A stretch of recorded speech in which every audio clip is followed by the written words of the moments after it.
What's the significance of the FBI's intervention in this last week of the US election campaign in the case against Hillary Clinton? If you look at the history of the FBI, it has become effectively America's political police. And the FBI demonstrated with taking down the former head of the CIA over classified information given to his mistress. Almost no one was untouchable. The FBI is always trying to demonstrate that. No one can resist us.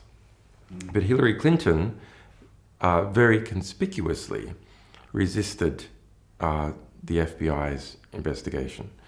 So there's anger within the FBI because it made the FBI look weak. Well, we've published quite a number of different sets of emails. So about 33,000 of Clinton's emails while she was Secretary of State.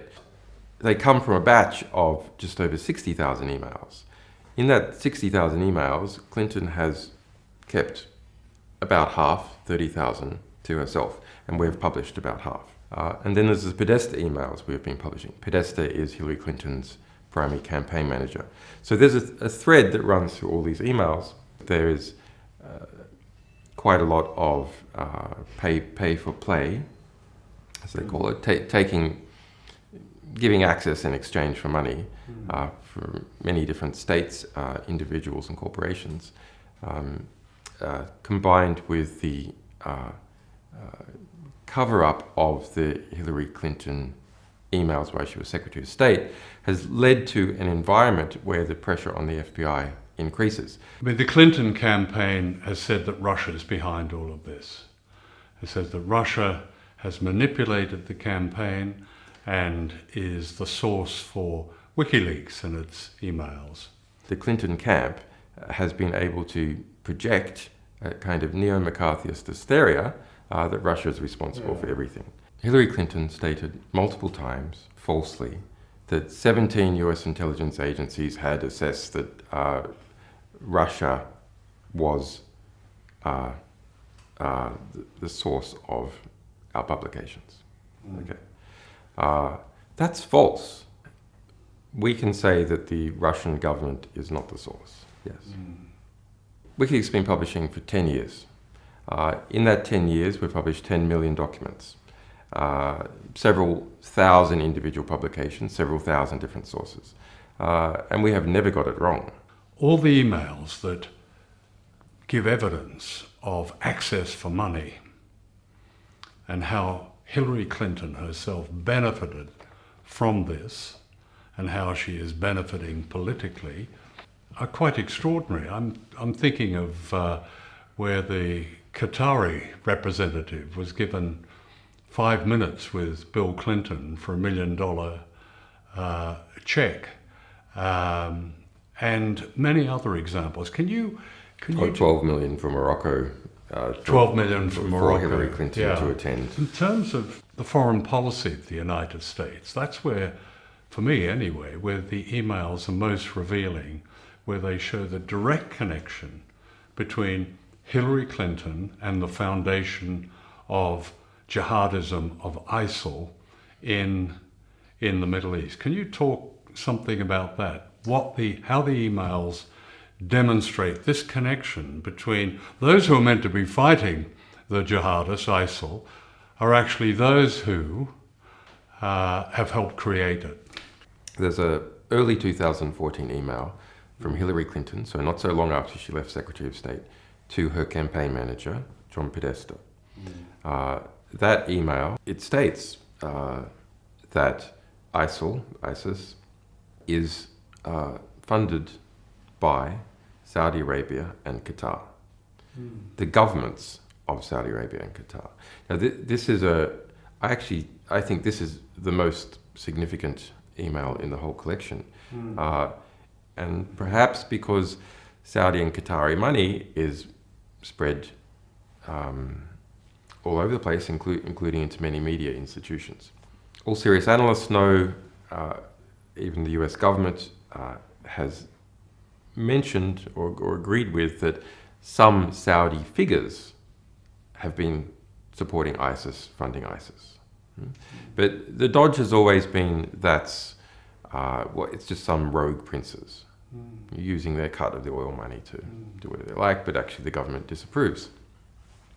But that email says that no, it is the governments of Saudi and the government and Qatar that have been funding ISIS. The Saudis, the Qataris, the Moroccans, the Bahrainis, particularly the Saudis and the Qataris, are giving all this money to the Clinton Foundation, while Hillary Clinton is Secretary of State and the State Department is approving massive arms sales, particularly to Saudi Arabia. Under Hillary Clinton, and our Clinton emails reveal significant discussion about it, the largest ever arms deal in the world was made with Saudi Arabia, more than $80 billion.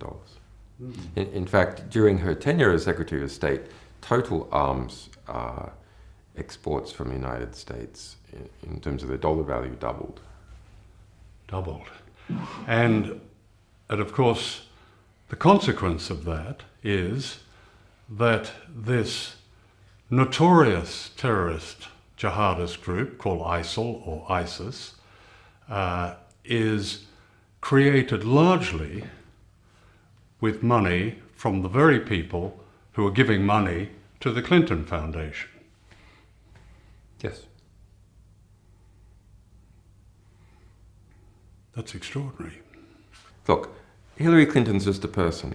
I actually feel quite sorry for Hillary Clinton as a person because I see someone who is eaten alive by their ambitions, tormented, literally to the point where they become sick.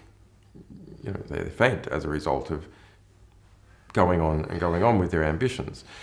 But she represents a whole network of people and a network of relationships also with particular states. The question is, how does Hillary Clinton fit in this broader network? Well, she's a centralizing cog, so that you've got a lot of different gears in operation from the big banks like Goldman Sachs and major elements of Wall-Street and intelligence and people in the State Department and the Saudis and so on. She's the, if you like, the centralizer that interconnects all these different cogs. She's a smooth central representation of all that. And all that is more or less what is in power now in the United States. It's what we call the establishment or the DC consensus and its influences. In fact, one of the more significant Podesta emails that we released was about how the Obama cabinet was formed. And half of the Obama cabinet was basically nominated by a representative from Citibank. Well, it's quite amazing. Didn't Citibank supply a list which turned out to be mostly Obama cabinet? Yes. So Wall Street decides the cabinet of the President of the United States. But if you were following the Obama campaign back then closely, you could see it had become very close to banking interests. It wasn't so close to oil interests, but it was very close to banking interests. Yeah. So I think you can't properly understand Hillary Clinton's foreign policy without understanding Saudi Arabia. The connections with Saudi Arabia are so intimate. Why was she so demonstrably enthusiastic about the destruction of Libya? Can you talk a little about just what the emails have told you about what happened there, because Libya is such a source for so much of the mayhem now in Syria, the ISIL, jihadism, and so on. And it was almost Hillary Clinton's invasion. What do the emails tell us about that? Libya, more than anyone else's war, was Hillary Clinton's war. Barack Obama initially opposed it. Who was the person who was championing it? Hillary Clinton. That's documented throughout her emails. She put her favoured agent, in effect, Sidney Blumenthal, onto that. There's more than 1,700 emails out of the 33,000 Hillary Clinton emails we published just about Libya. It's not about that Libya has cheap oil. She perceived the removal of Gaddafi and the overthrow of the Libyan state, something that she would use to run in the general election for president. So late 2011, there's an internal document called the Libya TikTok that is produced for Hillary Clinton, and it's a chronological description of how Hillary Clinton was the central figure in the destruction of the Libyan state. We came, we saw, he died. As a result, there was around 40,000 deaths within Libya. Jihadists moved in, ISIS moved in.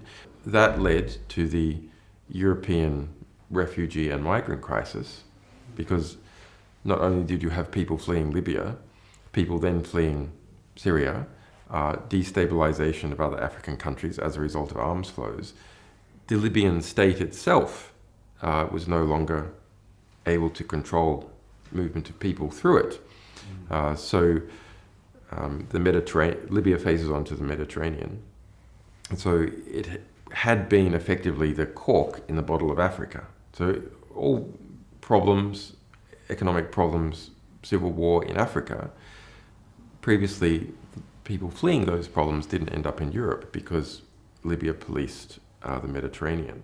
And that was said explicitly at the time, back in early 2011 by Gaddafi. What do these Europeans think that they're doing, trying to bomb and destroy the Libyan state? There's going to be floods of migrants out of Africa and jihadists into Europe, and that is exactly what happened. You get a lot of complaints from people saying, what is WikiLeaks doing? Are they trying to put Trump in the White House?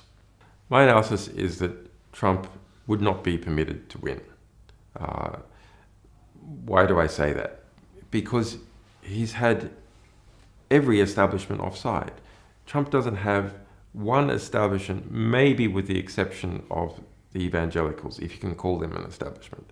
But banks, intelligence, arms companies, well, they all want him beat. Foreign money, etc., Yeah. is all united behind Hillary Clinton, and the media as well. So media owners and even journalists themselves. The accusations that WikiLeaks is in league with the Russians, and you hear people saying, well, why doesn't WikiLeaks investigate and publish emails on Russia? We have published over 800,000 documents of various kinds that relate to Russia. Most of those are critical. And a great many books have come out of our publications about Russia, most of which are critical. And our documents have gone on to be used in quite a number of court cases, refugee cases of people fleeing some kinds of claimed political persecution in Russia, which they use our documents to back up.